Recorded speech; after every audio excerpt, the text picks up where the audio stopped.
You were never meant to hear this story. And if you feel a chill crawling across your skin right now, it's because some part of you knows that what's coming will change you. Imagine a sealed chamber, locked for over a century, its walls heavy with silence, its air thick with secrets. When men pried it open, they did not find relics or scripture, they found journals. 47 of them, which belonged to a girl. Each told the same story, of innocence stolen, of nights that bled into ritual, of powerful men who came dressed as benefactors but fed like predators. And every page was signed with the same name of protection and damnation alike, Fairfax. This family's legacy is not what you were taught. Their empire was not built on charity, or their reputation on virtue. No, the Fairfaxes cultivated influence the way a viper cultivates venom in darkness, silence, and patience, until the moment came to strike. Their history has been dressed in silk and scripture, yet beneath it all, reeks of something more primal: control, submission, ownership of the human mind. You see, the Fairfax story isn't just about one academy, or one family, or one century. It's about the very design of power in America. Because what they did within the walls of St. Mary's was not an isolated horror, it was a prototype, a model, a method of breaking souls and reprogramming them into obedient instruments for the elite. What began as whispers in Salem became patterns across institutions, across generations, across nations. Now, before we go further, I need you to do something. This is dangerous knowledge, and it spreads only among those brave enough to claim it. So if you are ready to descend into a history they tried to bury alive, hit that subscribe button, right? Now, comment below what state you're listening from, because once you hear the truth, you'll understand. The Fairfax shadow was not bound to Salem. It could have been anywhere. It still is anywhere. This is your last chance to turn away. Because from this moment on, you do not get to say you didn't know. From here, we enter the labyrinth, and there is no way back. To understand the power of the Fairfax family, you must strip away the illusion of respectability and see them for what they truly were, architects of obedience. Salem welcomed them as saviors. That was their genius. They never arrived like conquerors with swords and banners. They arrived with sermons, silk dresses, and promises of education. That is always how true corruption hides. It wears the mask of salvation. Victoria Fairfax, the matriarch, carried herself like a saint. Widowed young, draped in mourning black, she stepped into Salem as a woman of Christian virtue, pledging to uplift orphan girls who had nowhere else to go. She spoke of charity. She preached morality. She wrapped her mission in scripture and discipline. And the townspeople, desperate to cleanse the lingering stain of their witch trials, embraced her with open arms. They needed redemption. Them the illusion of it. But behind her steel-gray eyes, there was calculation. The academy she built was not a sanctuary, it was a laboratory, a place where the most vulnerable were gathered together, isolated from family, and reshaped. Chapel was not just for prayer, it was for programming. The private meditation rooms were not for reflection, they were for testing boundaries of submission. Every hymn, every lesson, every sermon was layered with hidden instruction, a language of control. And she was not alone. Her sister Evangeline, with the angel's voice, her brother-in-law Bartholomew, with the firebrand sermons, they weren't guardians of morality. They were performers in a ritual theater. Bartholomew hardened minds with fear. Victoria bound it all together with the authority of a benevolent queen. The girls under their charge thought they were being elevated. In truth, they were being conditioned. This is how institutions are built, not just then, but now.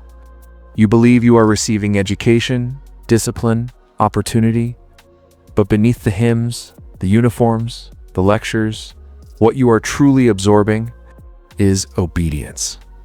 That is the Fairfax legacy. A system that rewards compliance, punishes defiance, and leaves you unable to question the hand that feeds you. And here's the darkest part. Salem applauded them for it. The parents begged to send their daughters there. Politicians praised the academy as a model for the future. Now, nobody saw the shadows because the mask was so perfect. The Fairfax family understood something most people never grasp. Power is not taken by force.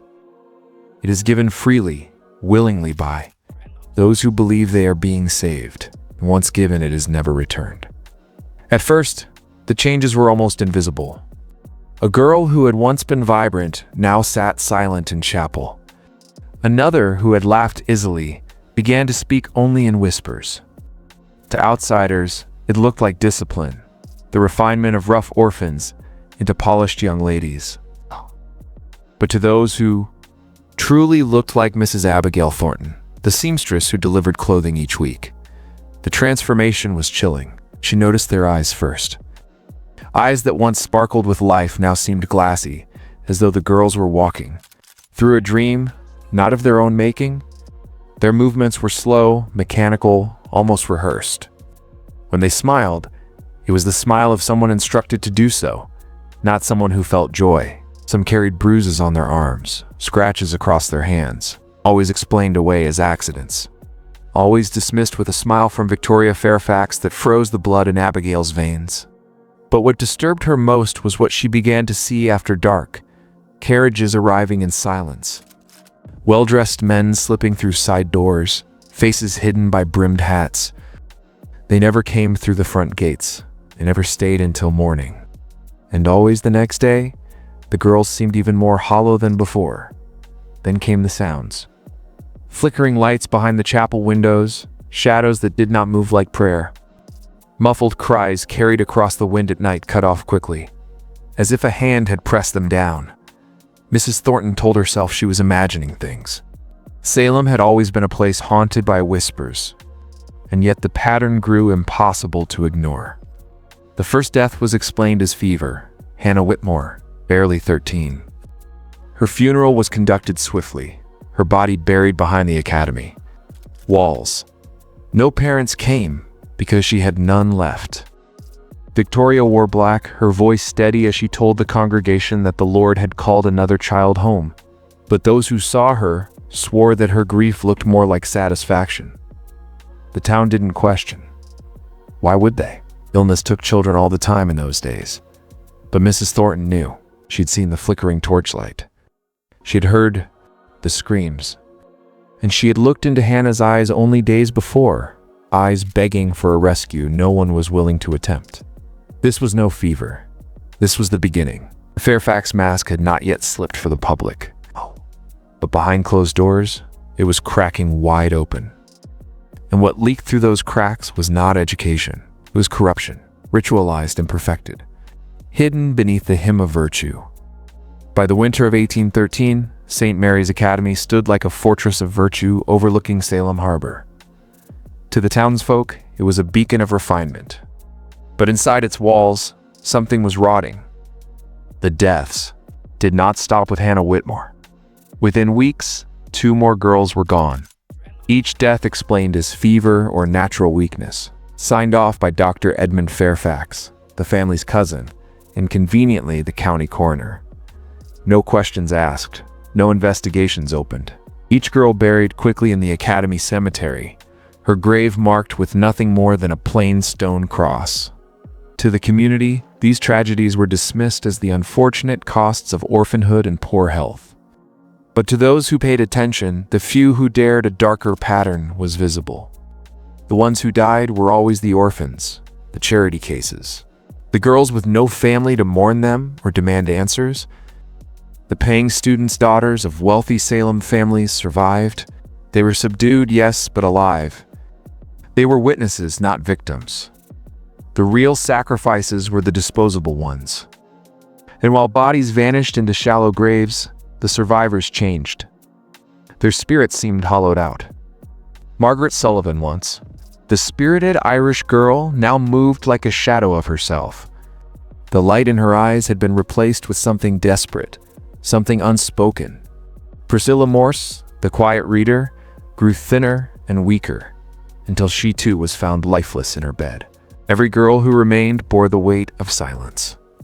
They learned quickly: speak nothing, question nothing, obey everything. That was the Fairfax method.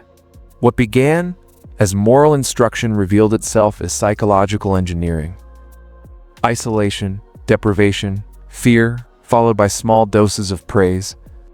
The human soul reshaped, molded into submission. And the town, blinded by the mask of piety, celebrated the academy as a success. Politicians dined with Victoria Fairfax. Clergymen praised Bartholomew's fiery sermons about the dangers of sin. They all applauded, never asking why so many funerals were needed in a place meant for learning. This is the great weapon of power, not the crime itself, but the silence that surrounds it. Institutions do not need to hide the bodies when society itself refuses to see them. Salem chose blindness, and in that blindness, the Fairfax family perfected their craft. Because death was never the goal. Death was only the consequence. The true goal was obedience. And obedience, once learned, does not die with the child. It lives on. It replicates. It spreads like a sickness through generations. The Fairfax Academy was no longer just a school, it was a machine, and the gears were beginning to turn. By the spring of 1814, the Fairfax Academy had become a place of whispers. Whispers in the dormitories, whispers in the chapel, whispers among the servants who kept their eyes down and their mouths shut. Something was happening in those private third-floor chambers. Something that had nothing to do with education and everything to do with control. The girls spoke little, but when they did, their words carried strange fragments. One was overheard murmuring prayers in a language no one had taught her. Another hummed melodies that seemed more like chants than hymns, rhythms that stirred unease, even in daylight. And when asked about their nightly meditations, the girls responded with the same rehearsed phrase, as though drilled to repeat it. We must learn to obey before we can be free. Mrs. Thornton, ever watchful, saw the signs multiplying. More carriages in the night, more shadowed figures disappearing into the chapel, more flickering lights that looked less like candles and more like fire. She heard things too. Rhythmic pounding, low chants, cries that were quickly muffled. Salem slept through it all, but she did not. Ow. And what she saw one night would brand her memory forever. She rose from bed after midnight, drawn again to the glow on Beacon Hill.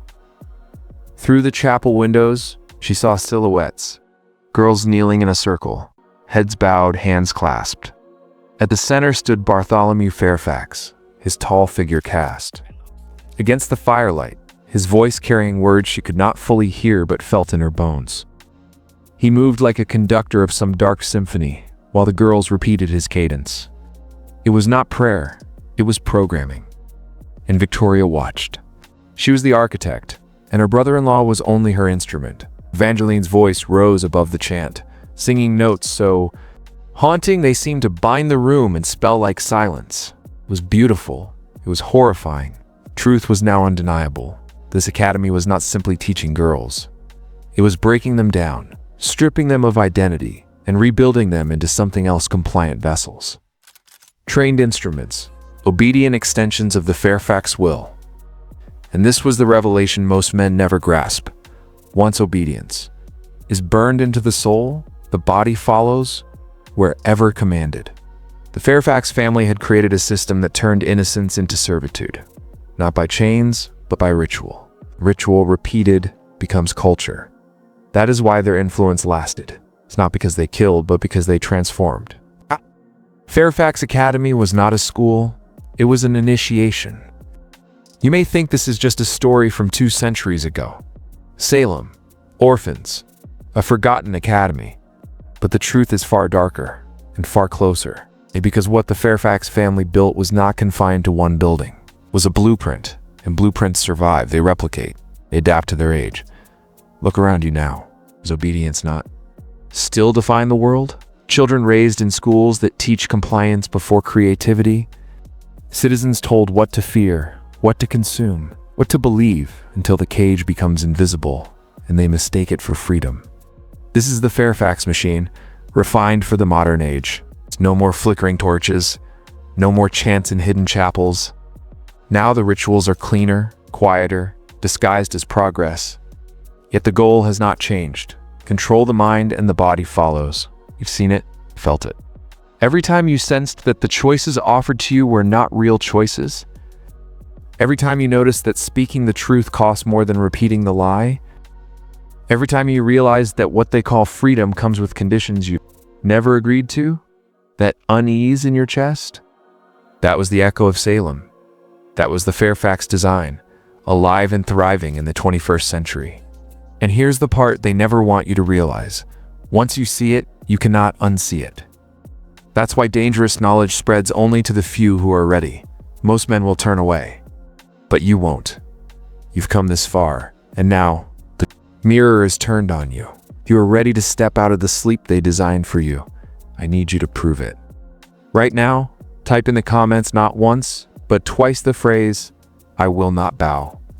Do it twice, because the first time you write it, you declare it to the world. The second time, you declare it to yourself. That is how transformation begins, and only those who claim it will carry it forward. Salem was only the beginning. The Fairfax family understood that experiments mean nothing unless they can be scaled. And scale is exactly what they achieved. By the mid-1820s, the Fairfax name was whispered not just in New England, but in Boston, Philadelphia, even Washington. Always behind closed doors, always tied to charitable projects, orphanages, reform schools, private academies. But every project followed the same hidden architecture. Isolate the vulnerable, still fear, reward compliance, erase resistance. This is how power moves. Not in open conquest, but in subtle infiltration. They placed their influence inside the pulpit, where sermons of salvation concealed lessons of submission.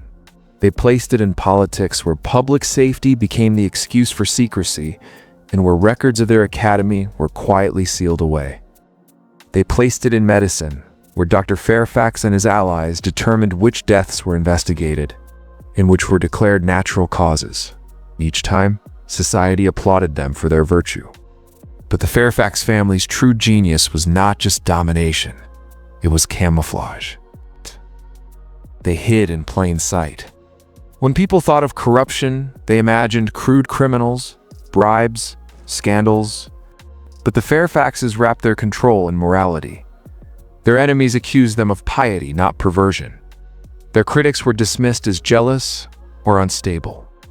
Ask yourself, why do governments seal records for public safety? Why do schools prize obedience over truth? Why do churches preach fear of sin more than love of freedom? These patterns did not emerge by accident. They were cultivated. They were tested on the powerless, refined through silence, and then expanded, until even the powerful themselves became trapped in the same web. By the time Victoria Fairfax died, her academy's graves lay hidden under ivy and stone. But her system lived on. It lived in judges who punished dissent. It lived in ministers who demanded submission. It lived in officials who claimed authority not because they served, but because they ruled. And this is the horror most men never face. Systems outlive their makers. The Fairfax family may have faded into genealogy charts, but their design there, ritual of obedience, is still alive, still shaping the structures that surround you. Once you recognize the pattern, you see it everywhere. The academy never closed, it only changed its name. The Fairfax Academy was never about a handful of orphaned girls. That was the testing ground. What they discovered there was something far more potent, the blueprint for mass obedience. You can strip identity from a child, you can strip it from a people. If you can teach one orphan to kneel without question, you can teach an entire nation to bow. Think of the process. First, isolation. The girls were cut off from family, from community, from any source of truth beyond the walls of the academy. Isn't this the same with nations today? Citizens divided, distracted, isolated in endless noise, each man believing he is alone against the machine. Second, fear. The Fairfaxes used sermons of damnation, whispers of demons, punishments cloaked as moral correction. Today, fear takes different masks: fear of enemies, fear of poverty, fear of losing status. Always fear, because a frightened soul is a malleable soul. Third ritual. The girls were drilled with hymns and mantras until their own voices became instruments of control. Today, the rituals are television cycles, political slogans, corporate mantras, repeated until truth collapses into noise and obedience feels natural. The form changes, but the function is the same. And finally, reward. Small privileges, tokens of approval, the illusion of choice. A girl allowed to sing in chapel, a student praised for obedience, citizen given the vote, but only between candidates already chosen. A worker praised for loyalty, yet shackled to the same system. The cage doesn't need bars if the prisoner believes the cage is home. This is the Fairfax method, scaled up. Salem was not an anomaly. It was the prototype for a system that now governs millions. And the darkest secret of all is this: the more advanced society becomes, the less obvious the chains. Today, the rituals don't even feel like rituals. They feel like life. Ice. But once you see it, you cannot unsee it. The conditioning is everywhere. In schools, in laws, in entertainment, in the very language we use. And just like the girls of the academy, most men will never resist. You came here for a story about the Fairfax family. What you are really hearing is the story of every man alive today. Every system of control carries with it a hidden law. Resistance has a price. The Fairfax family understood this better than anyone. At the academy, the girls who refused to kneel didn't simply disappear, they were broken publicly, turned into warnings for the others. Obedience was rewarded, but defiance was made into theater. Margaret Sullivan learned this first. Once the most spirited of the orphans, she tried to escape across the marshes one winter night.